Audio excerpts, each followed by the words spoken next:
अस्सलाम वालेकुम। तो बच्चों हम शुरू कर रहे हैं अपनी क्लास अभी यहाँ पर और सबसे पहला हमारे पास एमसीक्यू है। Massive accumulation of blood with in the tissue. जब ब्लड के ब्लड टिश्यू के अंदर आकर सेव होना स्टार्ट हो जाता है, एक्यूमुलेट का मतलब है जमा होना, तो उसे क्या कहते हैं? सबसे पहले दुआ ने जवाब दिया, sir that condition is called as haematoma. तो जो मैसिव एक्यूमुलेशन आपके पास होती है ब्लड की, उसको हम क्या नाम देते हैं? सर उसको हम हेमाटोमा का नाम देते हैं। करेक्ट आंसर बेटा। मैं यहाँ पर बोल्ड करता जाऊंगा, रेड कलर में मार्क करता जाऊंगा ताकि आप लोग उसको अपने पास जिन्होंने नहीं करेक्ट किया वो करेक्ट लिख सकें। अगला सवाल है, these are the locomotory organs in amoeba. अच्छा, अगर ये होता कि फ्लो हो रहा है ब्लड तो वो हेमरेज हो जाता, और अगर एक्यूमुलेट हो रहा है तो उसे हम नाम दे रहे हैं हेमाटोमा का। ठीक है सर, लोकोमोटरी ऑर्गन्स क्या होते हैं? लोकोमोटरी ऑर्गन्स सूडोपोडिया होते हैं। सूडोपोडिया का मतलब होता है false foot. Now the protein part of holoenzyme. देखो होलो एंजाइम पूरे एंजाइम को हम कहते हैं, इसके प्रोटीन पार्ट को हम क्या नाम देते हैं? सर इसके प्रोटीन पार्ट को हम नाम देते हैं एपो एंजाइम। अगर मैं आपसे पूछता इसके नॉन प्रोटीन पार्ट को क्या कहते हैं तो आपका जवाब होता प्रोस्थेटिक ग्रुप। उसमें अगर मैं आपसे पूछता कि ऑर्गेनिक को क्या कहते हैं तो आपका जवाब होता कोएंजाइम, और अगर मैं पूछता इनऑर्गेनिक को क्या कहते हैं तो आपका जवाब होता कोफैक्टर। ऐसे ही है बेटा, हर एमसीक्यू को हम समझ भी रहे हैं ताकि हमें, देखो लाजिम नहीं है यही वाला एमसीक्यू आए, बहुत मुमकिन है कि इस जैसे एमसीक्यूज आएंगे, तो इसीलिए हम उससे रिलेट करती हुई चीजों को भी समझ रहे हैं। The oldest fossil bird of the world is. बेटा उसी एमसीक्यू पर रहे जिस एमसीक्यू पर हम हैं ताकि हम समझ भी सके साथ में। ओल्डेस्ट बर्ड कौन सा है सर? ओल्डेस्ट बर्ड सर आर्चियोप्टेरिक्स है। आर्चियोप्टेरिक्स को हम कहते हैं कि सर हमारे पास ये फॉसिल्स में शामिल होता है। उस ब्रांच को क्या कहते हैं बेटा जिसको जिसमें फॉसिल की स्टडी की जाती है? The branch which deals with the study of fossil is called as. शाबाश, शेड पर लिखें। Very good Dua, it's called as Aamna, Sara, very good, Zoya, Ariba, it's palaeontology. Palaeontology का मतलब क्या होता है? पैलिएंटोलॉजी का मतलब है स्टडी ऑफ फॉसिल्स। याद रहे कि अगर मैं आपको कहूं कि एनिमल फॉसिल की स्टडी क्या होती है तो अब आपका जवाब होगा पैलियोजोलॉजी, और अगर मैं आपसे पूछूं प्लांट की क्या होती है तो आपका जवाब होगा palaeobotany. Human sex hormone is a. याद रहे बेटा, ह्यूमन सेक्स हार्मोन्स स्टेरॉइड्स हैं। कौन कौन से सेक्स हार्मोन्स होते हैं ह्यूमंस के? नाम लिखिए जरा, मेल में कौन कौन से हार्मोन्स पाए जाते हैं?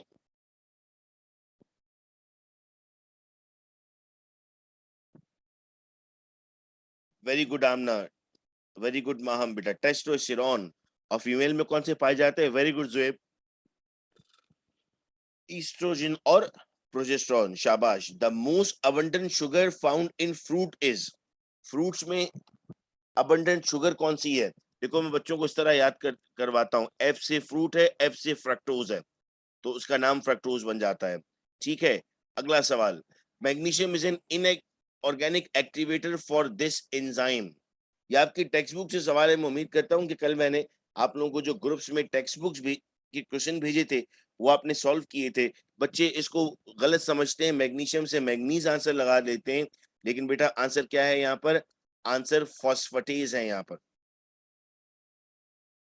ठीक है, अगला सवाल है बेटा हमारे पास, these animal feed upon fragments of decomposing material. ये कौन से एनिमल्स हैं जो डीकम्पोजिंग मटेरियल से अपनी गिजा हासिल करते हैं?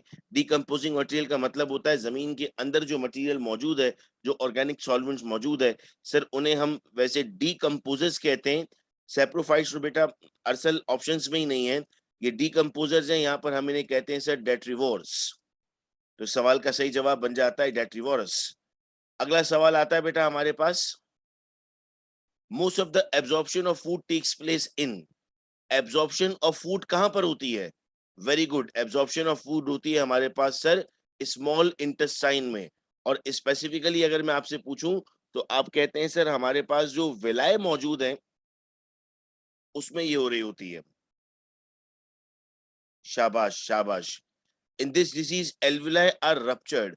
कौन सी बीमारी में एल्वुलाई रप्चर हो जाएंगे, यानी एल्वुलाई फर्दर काम नहीं करते? Hemorrhoids, malaria, hepatitis. Sir hepatitis liver की बीमारी है, इसमें हम कहते हैं लिवर डैमेज हो जाता है। हेमोरॉइड्स में हमारे पास जो है ब्लड वेसल्स डैमेज होती हैं, मलेरिया हमारे पास प्लाज्मोडियम कॉज करता है, एम्फाइसीमा वो बीमारी है जिसमें एल्वुलाई अपनी इलास्टिसिटी खो बैठता है। अच्छा, अभी मैं आपको बताता चलूं कि जो सेकेंड ईयर के पेपर हुए थे उसमें बहुत सारे ऐसे एमसीक्यूज भी थे जो आपके रिड्यूस का पार्ट नहीं थे, इसीलिए कुछ ऐसे टॉपिक्स भी आपको इसमें नजर आ रहे हैं जो आपको ऐसा लग रहा है कि रिड्यूस हो गए, लेकिन एग्जाम में वो पूछे जा सकते हैं। This animal has two chambered heart, इनमें से किसका हार्ट टू चैम्बर्ड है? मैन, फ्रॉग, क्रोकोडाइल या फिश? मुझे बहुत खुशी हो रही है देखकर कि माशाल्लाह कल आपका पेपर है और तकरीबन जितने भी लोग आप लोग जवाब लिख रहे हैं वो सब सही जवाब लिख रहे हैं। इसका मतलब ये कि आप सब लोगों की प्रिपरेशन माशाल्लाह बहुत अच्छी है और इंशाल्लाह यही एमसीक्यूज जब कल आप देखेंगे तो आपको बहुत ज्यादा खुशी होगी कि बहुत फायदा हुआ हमें सुबह उठकर ये क्लास लेने का और हमें बड़ा इंटरेस्टिंग लगा। फ्रॉक के बेटा 3 होते हैं और फ्रॉक आंसर नहीं है। RBCs are formed in, RBCs कहाँ बनते हैं? किडनी में, ब्रेन में, हार्ट में या बोन मैरो में?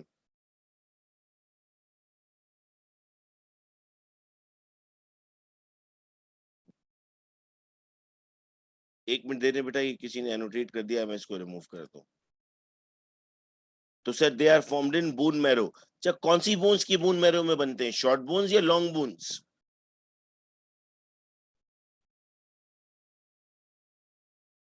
लॉन्ग बोन्स के, very good. The average lung capacity of human is, human की एवरेज लंग कैपेसिटी कितनी होती है बेटा?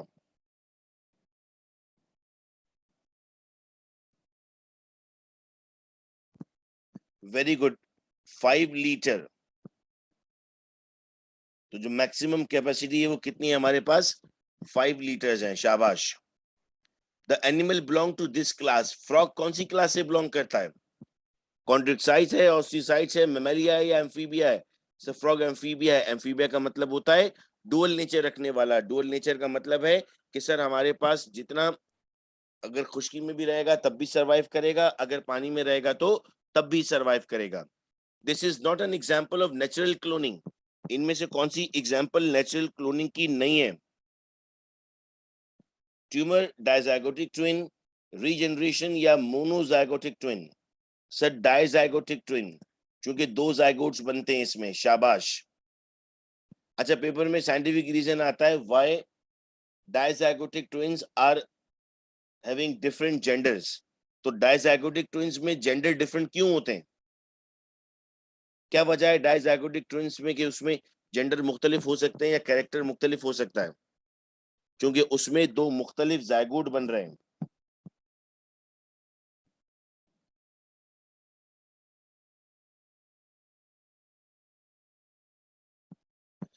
ठीक है, very good. Farming of silkworm is called as sericulture. और अगर हनी बी का सवाल पूछ लिया जाए तो एपीकल्चर बन जाएगा। All of the following are natural cloning except, थोड़ा सा घुमाकर सवाल पूछ लिया लेकिन सवाल वही है, dizygotic twins. This is the largest gland of the body, इनमें से कौन सा बॉडी का लार्जेस्ट ग्लैंड है बेटा? लिवर। और अगर इसके साथ स्किन होता तो स्किन सही जवाब होता, क्योंकि पूरी बॉडी का सबसे जो लार्जेस्ट ग्लैंड है वो स्किन है। Next question, the absence of this is a characteristic of lamprey. Lamprey में इनमें से क्या चीज नहीं होती? इसको हम जॉलेस फिश कहते हैं ना, तो जॉलेस फिश कह रहे हैं, इसका मतलब क्या चीज एब्सेंट है? Jaws are absent. तो सही आंसर क्या बन गया? Jaw is the correct answer. Next है, the study of fish is called as, fish की स्टडी को बेटा क्या कहते हैं? Excellent, excellent, it's called as ichthyology. ये यहाँ पर बेटा स्पेलिंग एरर है, दैट्स इक्थायोलॉजी। शाबाश, वेरी गुड। तो माशाल्लाह बहुत अच्छी प्रिपरेशन आप लोगों की है और इसी तरह अगर आप ये क्लास याद हो जाएगी आपको तो आपके काफी सारे प्रॉब्लम्स इंशाल्लाह दूर होंगे। The reason of stomach secrete gastric juice, इनमें से कौन सा हिस्सा बेटा गैस्ट्रिक जूस सिक्रीट करता है? Excellent, it is the main fundus. 3 part होते हैं ना इसमें, कार्डियक एंड, पाइलोरिक एंड और फंडस। तो इसमें जो मेन फंडस है वो ये काम कर रहा होता है बेटा हमारे लिए। This organism is found in seminal vesicle of earthworm. It's Monocystis. मैं आप लोगों के आंसर्स देख रहा होता हूं, उसके बाद मैं करेक्ट आंसर बताता हूं। जो भी रॉन्ग आंसर देगा मैं जरूर उसका नाम लेके बताऊंगा कि आपका जवाब ठीक नहीं था। अदरवाइज मैं देख रहा हूं कि आप लोग माशाल्लाह very good, Awez, excellent, Areeba, Dua, Ayesha, मैं सबके नाम नहीं ले पा रहा, लेकिन मैं देख रहा हूं कि आप लोग बहुत अच्छा सॉल्व कर रहे हैं। This carbohydrate is found in milk only. दूध में कौन सा कार्बोहाइड्रेट होता है? वो आप लोगों ने लेक्टोरान सुना होगा ना, लेक्टोरान के नाम से भी मिल्क आता है, लैक्टोजन के नाम से भी मिल आता है, मिल्क आता है। तो उसमें क्या चीज मौजूद है? लैक्टोजन मौजूद है। RBC contain enzymes. आरबीसी में कौन सा एंजाइम होता है? RBC contain carbonic anhydrase enzyme. Heartbeat पर minute in a healthy person is, heartbeat कितनी होती है बेटा एक हेल्दी पर्सन की? सर इट इज 72 टाइम्स पर मिनट। Excellent, excellent. इससे फायदा ये है कि आप लोग भी रिस्पॉन्ड कर रहे हैं। Very good Maliha, very good Misba, Asma, शाबाश बेटा। ह्यूमन सेक्स हार्मोन्स क्या है? स्टेरॉइड्स हैं। सर रिपीट हुआ क्वेश्चन है ये। The given diagram indicates the structure of protein. अच्छा, अब अगर मैं आपको कहूं कि आपके पास लीनियर स्ट्रक्चर मौजूद है जिसमें अमाइनो एसिड स्ट्रेट चेन में बने हुए हैं, तो वो कौन सा प्रोटीन होगा? प्राइमरी, सेकेंडरी या टर्शरी? वो प्राइमरी प्रोटीन है। अच्छा, एग्जांपल बता सकते हैं प्राइमरी प्रोटीन की? What is the example of primary protein? Very good, insulin. Secondary protein की एग्जांपल केराटिन। टर्शियरी प्रोटीन की एग्जांपल लाइसोसोम्स। और क्वाटरनरी प्रोटीन की एग्जांपल हीमोग्लोबिन। ठीक है, very good, excellent. The larva of Echinodermata is, echinoderm के larva को क्या कहते हैं?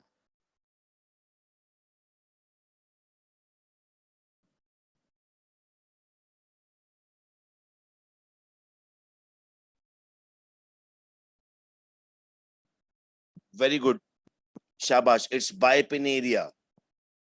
मैं सिर्फ एक आध मिनट ले लेता हूं कि मैक्सिमम मैं आप लोगों के आंसर्स एवोल्यूएट कर लेता हूं। नो, एम्फीब्लास्टुला नहीं है, एम्फीब्लास्टुला रॉन्ग आंसर लिख रहे हो बेटा। Respiratory pigment is base absent in, इनमें से किस में रेस्पिरेटरी पिगमेंट नहीं होती है? अब इस अर्थवर्म और कॉकरोच में आप लोग थोड़े से कंफ्यूज हैं। Sir cockroach is the right answer. इसमें हीमोलिम्फ होता है, हीमोग्लोबिन नहीं होता, जो व्हाइट कलर का होता है। कभी कॉकरोच मारते हैं ना आप लोग तो देखते हैं व्हाइट कलर का फ्लूइड निकलता है इसमें से। Curve teeth in snakes of biting are called as, snakes की पास जो टीथ मौजूद हैं उन्हें हम क्या नाम देते हैं?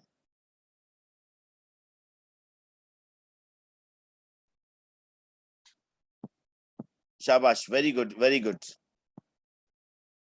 दीज आर द फैंग्स जिसमें मौजूद है हमारे पास उनका जो, जिसको आप कहते हैं जिससे वो आपको डसता है। The heart of fish contain how many chambers?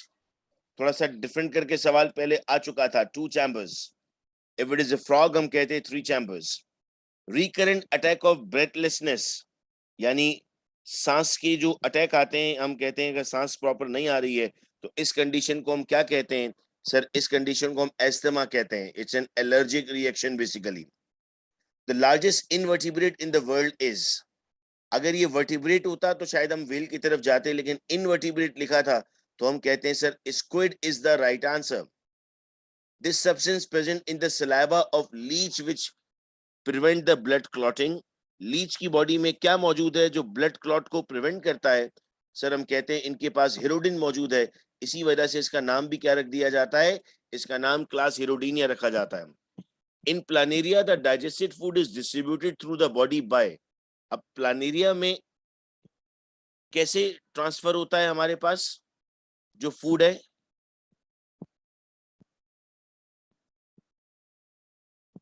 डाइवर्टिकुली बेटा स्ट्रक्चर होता है हमारे पास, इंटेस्टाइन प्रॉपर डेवलप नहीं हुई हुई होती, उसमें प्रिमिटिव सी होती है, इसीलिए हम ऑप्शन डाइवर्टिकुली को सही जवाब लेते हैं।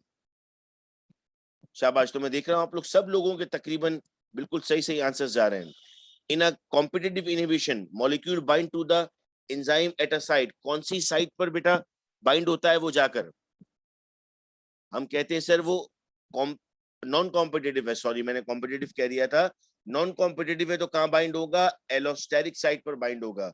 और कॉम्पिटेटिव होता तो कहां बाइंड होता? एक्टिव साइट पर बाउंड होता। Amoebiasis is called by, amoebiasis बेटा किससे कॉज होता है? Sir amoebiasis is caused by Entamoeba histolytica. तो option number D is the correct answer.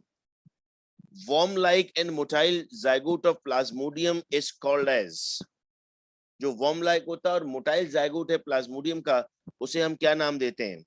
शाबाश।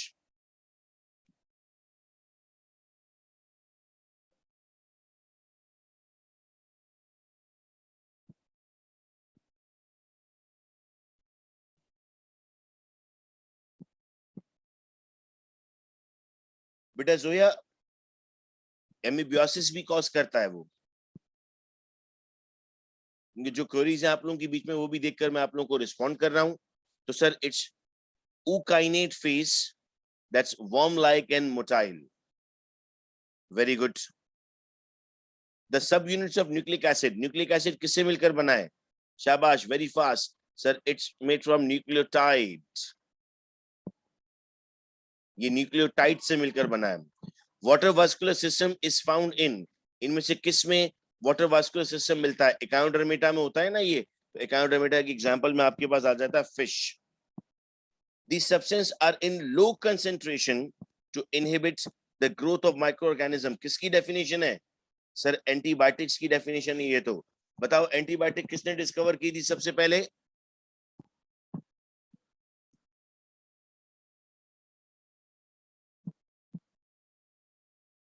फ्लेमिंग, फ्लोरी एंड चेन, और इस पर उनको नोबेल प्राइज मिला था 1945 में। शाबाश। The air that is always present in the lungs of human being, कुछ अमाउंट ऑफ एयर 0.5 लीटर हमेशा हमारे लंग्स में रहता है, उसे हम नाम देते हैं रेजिडुअल। वो हमेशा आपके लंग्स का पार्ट रहेगा, वो कभी भी आपकी बॉडी से बाहर नहीं निकलता। Most of the enzyme in human body are highly active at this temperature. किस टेम्परेचर पर बेटा हमारे एंजाइम हाईली एक्टिव रहते हैं? इट्स 37 डिग्री सेंटीग्रेड, जिसमें हमारे एंजाइम्स हाईली एक्टिव रहते हैं। The incomplete double circulation is found in, इनमें से किस में इनकम्प्लीट डबल सर्कुलेशन पाई जाती है? मैमल्स में, एम्फीबियंस में, रेप्टाइल्स में, या इन तमाम में?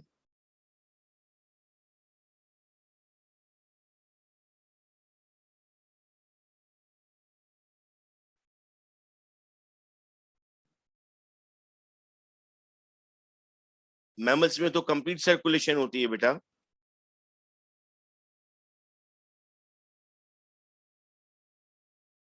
रेप्टाइल्स और एम्फीबियन दोनों में होती है बेटा ये।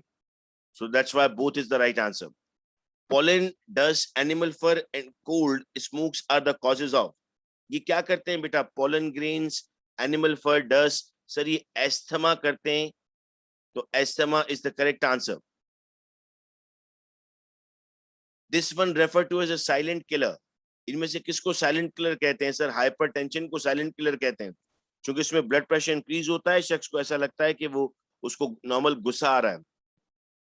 Human sex hormones are classified as, direct लगा दिया, स्टेरॉइड। इसी तरह कल इंशाल्लाह होने वाला आपके सामने एमसीक्यू आएगा, आप कहेंगे ये तो हमें आता है, क्योंकि इसको हम एक दिन पहले डिस्कस कर चुके हैं।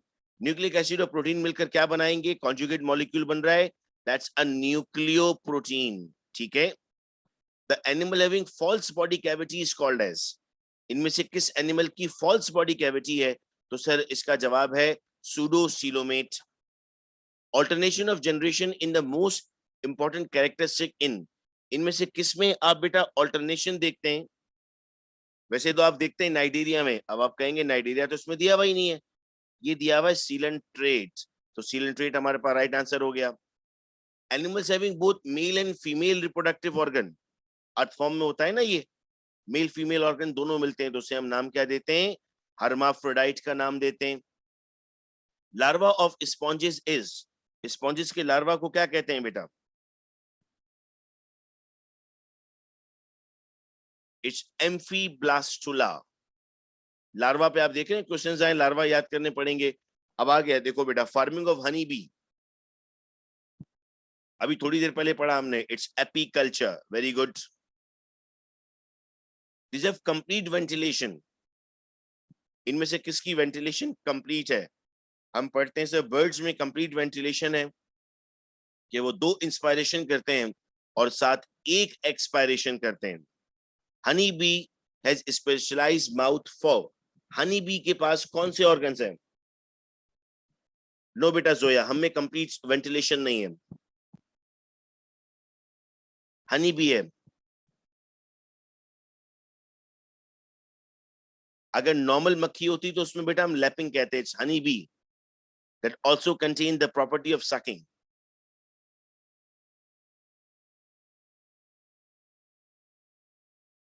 This is one of the functions of artery. इनमें से कौन सा फंक्शन आर्टरी का है बेटा? क्या आर्टरी ऑक्सीजनेटेड ब्लड लेकर जाती है, प्योर लेकर जाती है, डीऑक्सीजनेटेड लेकर जाती है, या अवे जाती है? तो जो बच्चे समझ रहे हैं ऑक्सीजनेटेड, तो बेटा फिर इसमें तो पल्मोनरी आर्टरी की बात तो आ नहीं रही है, लेकिन ये वाली बात सही आ रही है कि अगर आप अवे फ्रॉम द हार्ट जाते हैं तो आपके पास आर्टरी की डेफिनेशन पूरी उतरती है। All the representative of this class of protozoa are parasitic, इनमें से कौन से सारे के सारे पैरासाइटिक्स हैं?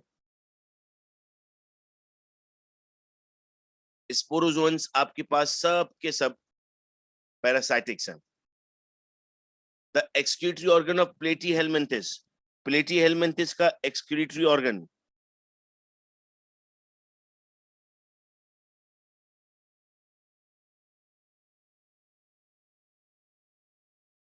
वेरी गुड, इट्स, शाबाश शाबाश, और भी लिख लें, उसके बाद मैं कट आंसर बताता हूं। It's protonephridia. The study of fish is called as ichthyology. And the last MCQ, the body cavity of grasshopper is called as, grasshopper की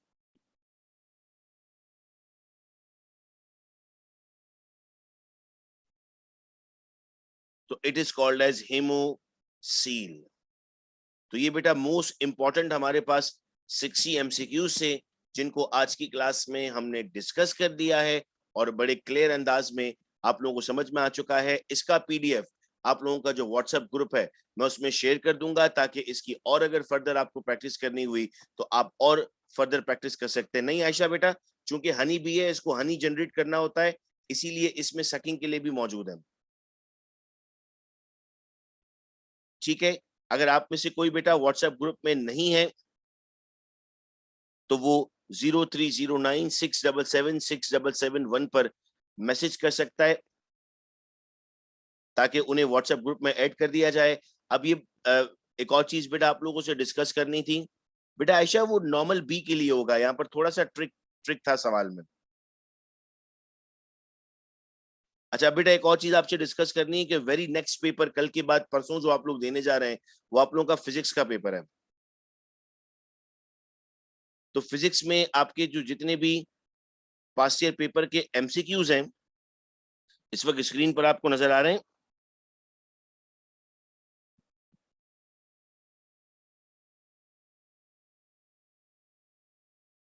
अब ये देखो, ये बेटा मेरे पास पूरे ना ईयर वाइज MCQs मौजूद हैं।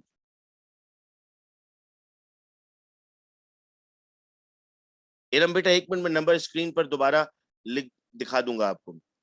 तो अब ये मुझे क्लास रखनी है, तो एक कल जैसे ही पेपर दे के आप लोग आ जाओगे, तब मैं आप लोगों की क्लास रखूंगा, और इसकी कुछ आप लोगों की मैं वीडियोस भी ऑलरेडी बना लूंगा, ताकि इसकी भी आप लोगों को हेल्प हो जाए। वीडियो से ही होता है कि ज्यादा सुनते हैं आप लोग तो उससे चीजें याद रह जाती हैं। तो जोलॉजी के बाद इंशाल्लाह फिजिक्स, क्योंकि MCQs हमारा 50% पार्ट रखता है,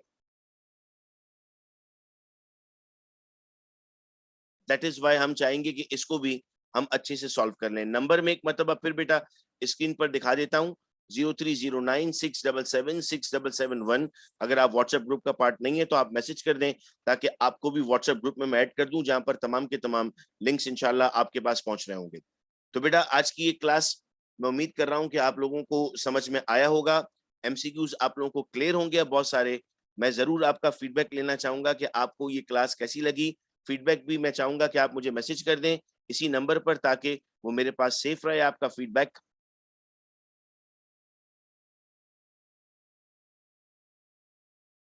और जितनी भी हमारी एमसीक्यूज के सेशंस होंगे वो जूम पर मैं बहुत कोशिश करूंगा ले लूं, ताकि हमारी क्वेरीज फौरन फौरन क्लियर हो जाएं। तो मैं जैसी क्लास खत्म कर रहा हूं बेटा, मैं उम्मीद कर रहा हूं कि आप लोग अपना फीडबैक मुझे जरूर प्रोवाइड करेंगे, ताकि मैं और देख सकूं कि आइंदा किस तरीके से हमें आगे चलना है। बहुत शुक्रिया आप तमाम का, और वेरी बेस्ट ऑफ लक आपके पेपर के लिए। अपना बहुत ख्याल रखना मेरे बच्चों। अल्लाह हाफिज।